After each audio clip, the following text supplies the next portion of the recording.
Hello and welcome to Tabletop 24. I'm Alan. I'm John. I'm Brian. And welcome to another episode of We'll Play a Game, where we take a look at games that we've got into the table and a focus on how quick we're going to get them back to the table.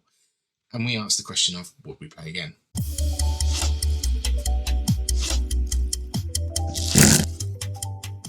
Today, we're looking at Wingspan from Stonemaier Games. There is a couple of expansions mixed in, but it is pretty much the base game that we're going to be talking through today, mainly because I've not played the expansions.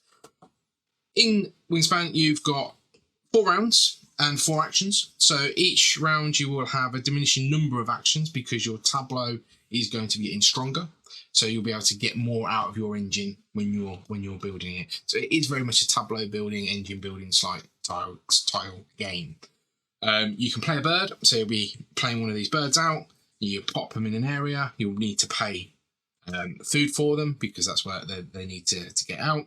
You can gain food from the bird feeder, which is going to enable you to potentially either build up more birds or play more birds or build up some abilities on them. You can lay eggs, which you'll be taking these lovely eggs and popping them on birds that have nests so that they may have a different number of eggs that they can take. Or you'll be drawing more bird cards from either the face-up birds or from the stack. And you'll be playing those out. And when you've played out multiples, you will start with the action to the furthest to the right. That's next to your birds. You'll get the action. So I'll be drawing 2 food, for instance, here. Then you get to activate the birds in your order as they go backwards. This one we're gaining a grain from the supply. And this one's a prey bird, so it will be rolling a dice to potentially get a rat food on there, and then it will go back there, and that's the action done. And you'll do that over the period of 4 rounds. Each round we'll be checking for some additional points for the most of. In the simple version, you'll get points based on what you've got. In a slightly more competitive version, which is on the back of this, you will get points based on who's got the most. And so it's a slightly different. So this is a slightly softer version, and you're basically gaining it based on certain criteria. At the end of the game, you will have at least one of these personal goals that you'll start the game with. You get a choice of 2 to start, and you can be picking them up based on certain birds that you'll be getting, and maybe building some stuff that's going to really boost the points you're getting. But essentially, at the end of the game, you're going to have a number of birds out on the board that will potentially be getting you benefits, and you'll be potentially putting cards underneath them, eggs on top of them, food on them, that is all going to sort of build to that point scoring at the end of round 4. And I keep saying the end of round 4 because I have once played this and completely forgot there was only 4 rounds and thought there was 5. Yeah. So it's another one of those games where it's quite tight and your decisions early on do count towards the end. Yeah. So the first thing to say about this game is it looks lovely. There's lovely sort of watercolour artwork for the baseboard. Bob Ross. The bird cards themselves, some lovely artwork on there. The quality is what you'd expect from Stonemaier. It's just lovely textured cards. Even the rulebook is linen feel. Linen feel. These eggs come with the base game, and they're lovely and tactile things. They could be mistaken for mini eggs. Yeah, be quite careful not to stick them up by accident if you're eating mini eggs at the same time. And the base game comes with lots of cubes, which aren't so good. We've had these 3D printed. But yeah, basically the base game out of the box, the tower over there, the dice tower for picking food, that's standard. And it just looks like a lovely, well-produced game. So can't fault the quality of the game. Yeah, it is really nice production. Like I said, we've got a couple of upgrades, so the 3D printed birds, the additional wooden resources. It almost feels like we kind of got 60% of the way there, and there was another 40% needing to be added. The basic food is cardboard tokens. Yeah, definitely. Yeah, and it's a game that cries out for upgrades. In all honesty, it's so lovely and so nice looking that, and each card is individual. I believe I don't think there's any duplicates in the deck, and we've got quite a lot of decks. Like I said, there's some expansion stuff filtered in with that, but there's a lot of artwork that's gone into this. It does sprawl. I mean, we've got this set up for a 3-player game.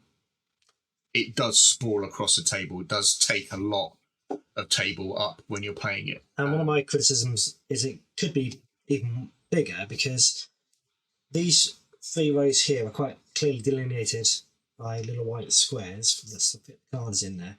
This top row, although it's an action row, it looks like a heading row. So I'd expect it to have seen this slightly bigger with a white square around it as well to make it look clear that it's another action row. When we first started playing this game, people often forgot that and didn't realise what they were doing. So that caused a bit of confusion as well. It is kind of playing spreadsheet. You've got rows and columns. But that's a real niggle, I suppose. For me, the production values. I mean, I like this game, and I know that Alan's going to have stuff to say where he probably doesn't. I mean, the theme. It's glorious. I mean, the paintings by Beth Sobel, everything. It's very thematic. It's very deep. The fact that there's food, there's eggs, there's habitats, the birds, the actions that they do, the different types of food that they have to eat. There's little educational things at the bottom about where they live and what they do, so that you can learn things from it.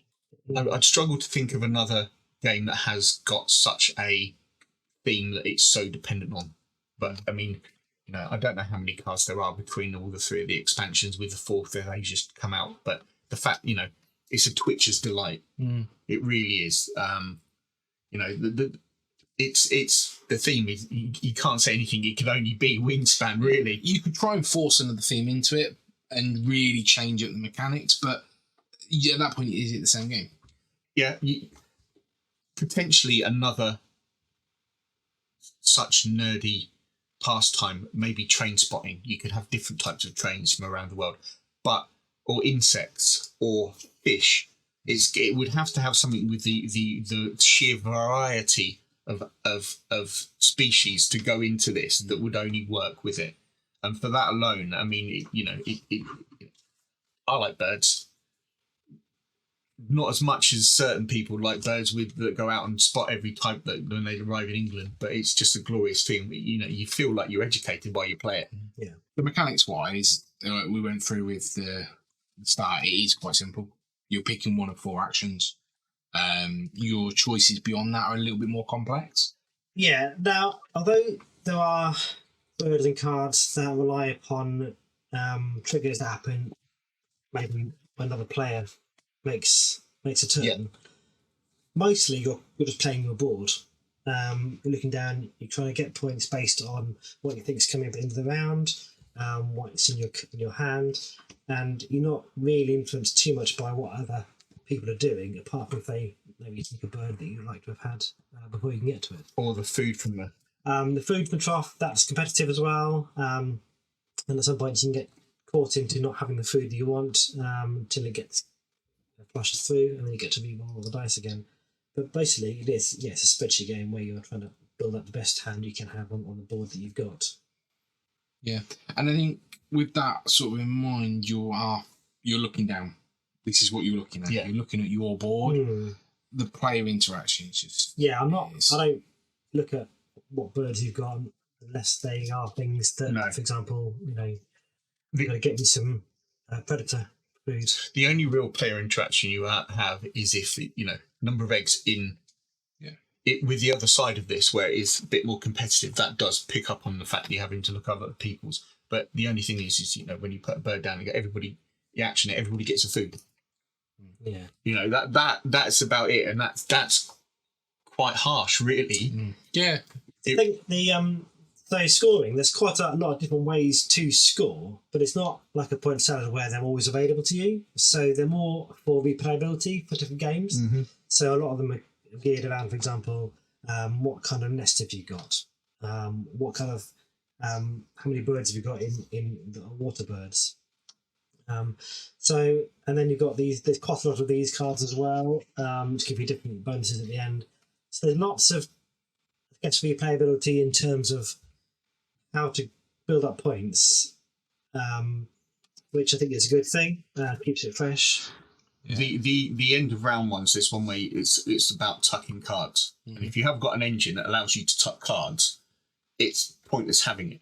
And ones as well for putting food on top of cards. An early mistake I made when I was playing this was I didn't realise if you put food on top of cards, you can't eat it. So you can't use that in another part of the game. So you've got to be, for those engines, you've got to be aware of those, that you've got to be constantly tucking, feeding, putting on. And it probably brings the biggest weakness of the game in the last 2 rounds of this. It can be just lay eggs. Yeah. You can just turn into an egg farm to try and maximise points. Yeah, because once you've got your maximum number of birds you've got, there's no other way to getting points. You might be able to afford the food to buy them in the next couple of turns that you've got left. But it's easy, you can always lay eggs. And just throw eggs on the board. Maybe each egg is worth points at the end of the game. Yeah. Food isn't worth points at the end, is it? Unless it's only if it's on a card. Only if it's on a card. And the other thing is obviously you are diminishing your number of available sort of birds, so you'll be sticking these out as you're playing the rounds. Yeah. So you actually, by round 4, you aren't playing as many actions. So it does become about, how do I get the most points of it? Okay, well if I've laid 4 birds in the plainlands, actually I'm going to be doing 4 eggs plus whatever is going on here. So it might just be beneficial for me to lay eggs and do it. But you've also got to take into account how many eggs can be laid on the bird. Yeah. So if you've got, 4, 3, 2, unless you've got one that there are 6. Yeah. So on variety and variability, obviously Brian's touched on it quite a little bit. I think there's a lot of variety in this. Like we say, every card's different, and there's a lot of cards in the game. There's a lot of different of these tokens. There's quite a few of the personal goals. I think there's a little bit of luck. And for instance here, let's ignore round 1 because you're not going to get to the engine. There's going to be a little bit of luck, but on this side, you're not going to be scoring too much points. But in round 2, if I've got I start with a handful of water birds, there's water birds out, potentially, and I get there first, and you guys didn't draw any water birds, So you do see that at the beginning of the game, so you know what's coming in round 2, 3 and 4 at the beginning of round 1. So you can plan your way through that. But you're right, if there's no water birds there when it's come to my turn, I'm looking at drawing a blind one off the top and hoping it's a water bird. Yeah, so I think yes, you can mitigate some of that luck, and you can really try to start crafting stuff. You can start really looking for the types you need. But if I've just not got water birds, or you've not got water birds and I have, I think there's a little bit of that feel hard at it. That it just means, okay, well, what am I going to do? I'm not going to score 4 points there, so I have to refocus and score elsewhere. And these could be quite poignant, I think, at the end of the game. Yeah, it can be that. It can be. They can make or break it. Variability, there's loads, obviously, we said, but some of the games you can feel very samey. You are going through the same actions and doing the same motion. Yeah, I think you've had a couple of games like that. It give you the wrong impression of the game. You're always going to play a bird straight away. Then you're going to gain food. Then you might lay eggs to be able to play more birds. Yeah. Unless you've got an engine that starts straight off by drawing birds, you're going to start at the top end of the board. If you're tucking, you want to draw birds. Yeah. But if you does it go that way, or it is going to depend on the birds you've got in your open hand, and those birds might not go with the personal goal card you've got. You can draw other goals as you going through. There are birds that allow you to do that. The one thing that we mentioned beforehand is once you've got birds in here, there are ones that allow you to move everything to the right of them to a different row. Yeah. But once birds are locked in, they're pretty much locked in. You can't lay another bird face up over the top of it. You're always tucking underneath it, so that when you lay these first ones, they've got to be a strong card. And going with that, the ravens, if you get a raven in your hand, the fact that you can spend an egg to get 1 or 2 food is a very powerful card and can be kind of a breaker of the game. Yeah. I think I mentioned all the luck and all that, and obviously, as John's already alluded, I'm fairly negative towards the game. Like, it's not a game I hate, but I struggle with it. But one of the big positives for me is you can play this at different levels. Yeah. and it's been probably one of the more accessible hobby games to a lot of people. Mhm. A lot of people have tried to introduce people to the hobby using it, and I think you can quite easily. It's got fairly simple mechanics. Pick an action. Okay, when your action's done, you do all these things. You're predetermined. You're gonna go left. You're gonna go right to left. On another level, if you're being incredibly competitive, obviously it's over, and also you're going to be a lot more strategic with how you're playing that. Now, if you've got somebody that's been introduced and somebody that's played it 20, 30, 40, 50 times, and you could potentially get that sort of gap, which could be a bit negative. But if you just want to sit on a Sunday afternoon and play it with family, you can play it at that level. Or if you want to sit on a games night where you're hardened gamers and want to really go at this, you can play it on that level. You can be really competitive with it. So I think it's quite nice, because I think that's why it has appealed to such a broad number of people. Is yes, the aesthetics and the quality are absolutely fantastic, but also at the same time, anybody can come into it. Yeah, I think some of the criticism that we've levelled at it, the similarity, the sameness, with the lack of interaction, are kind of addressed in some of the expansions with actions that happen in between rounds. Yeah. And I don't know what the actions are going to be like in the Asian ones, but I dare say they'd add to it again. The European and the North American ones are here. It's a lot of cards. There's a lot more and a lot more and a lot more, and it's a lot of stuff for a game that seems very similar in what you do in each game. Now, I like this game, and it's going to reflect in my review, my outcome at the end of this. But it can feel the same, and it can feel very, I'm doing this again. I'm doing this again, as opposed to a game such as Castles of Burgundy, where if you play with the basic hex thing, you are doing the same sort of shapes again. That seems to have a lot more variety. Maybe there's not enough point salad in this game to keep you interested, and the scoring is so tight that it doesn't allow you just to think, I can do this and get lots of points that way. Yeah, and because you've got these methods of making points apart from eggs and what's in your card. You've really got 6 or so different ways of making. Well, you're getting the points for the birds, you're getting points for tucking, you're getting points for food on top, and then you end. But you need those cards to be able to do that. Yeah. I've got a tucking card, like I don't have here. I can't. Yeah, you can turn around at the start of the game and go, I'm going to go on a tucking strategy. If you don't get the tucking birds, you're not tucking. you're tucked. You're tucked. But by the same token, if you've got benefits for laying eggs or eating eggs, and you've not got enough eggs to lay the birds or food to feed the bird, you kind of have to really sort of grind that out. Yes, as an engine builder, it's a lovely implementation of an engine builder, and you normally see furnace, century. It's one row. You're building one row. Because this is the 3, and there's there's a lot of engine to build to allow you to score. So it's almost like a point salad engine builder hybrid. But I don't think there's enough points in it, in the salad egg section to make basis to gain the points. Yeah, exactly. Yeah. So with that all in mind, then John, would you play again? Play it again soon. If somebody brought this to one of our regular game nights and it was their turn, I'd quite happily sit and play this game. I like it. It's got great production values. It looks good. It sprawls, but you're very compartmentalized. That's the one downside of it. It's not an A+.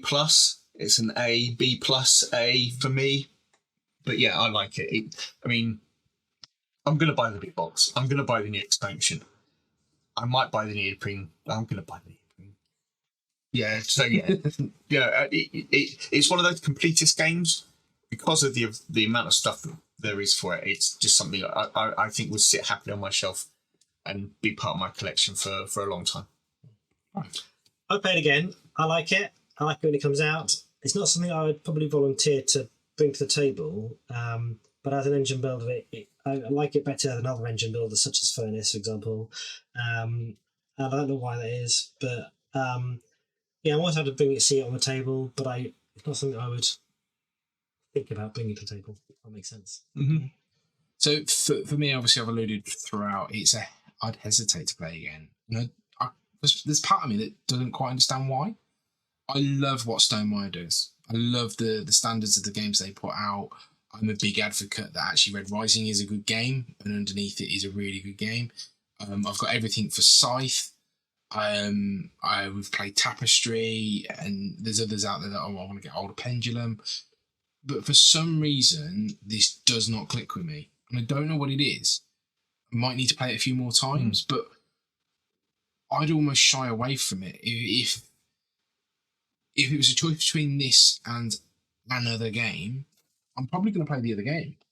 And but again, I don't know why. I love engine building. I love strategizing to get an efficient engine going and building something that is worthwhile. And all of that, and the production values, fantastic. The quality of the artwork, fantastic.